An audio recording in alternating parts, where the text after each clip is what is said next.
So if you have IT band issues, it's usually an issue related to the muscle on the side of your leg, and it rubs along the side of your knee. And it could also be in the hip, but a lot of times I see it in the knee.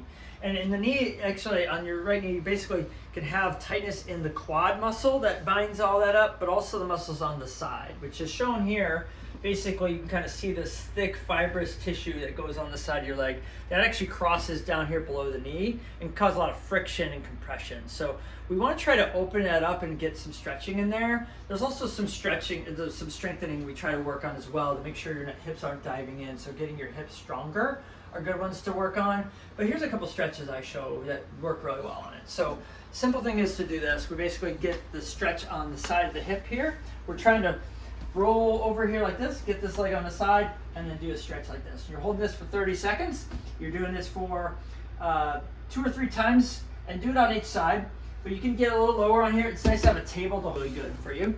And then the other one is rectus femoris stretch. Kind of works the muscle in the front. So what we try to do with that is get here, get into a kneeling position, and then kind of tighten up your glute muscle. So I'm not trying to roll my hips or get my hips sticking out. I might move my back. I'm actually trying to tighten down my muscle.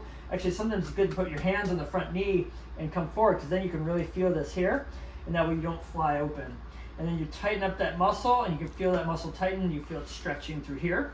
And then I'm near the wall, so you can actually then get your foot up on the wall and come up even closer. And now, but you try to get up taller, but if you start to arch your back or you can't tighten your glute, that's not going to work really well. So try to really tighten up that muscle to kind of work on that and just help that out. I can really feel that stretch there.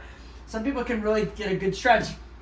The goal will be, as you go further back, you get your knee further back, then you can try to get yourself in that position. So trying to find that optimal position where your foot can go up the wall and get that stretch there. Padding for the knee is really helpful, so you get those tissues to lengthen without putting compression on your knee. But give those 2 stretches a try. It works really well for my folks with IT band syndrome issues. So thanks.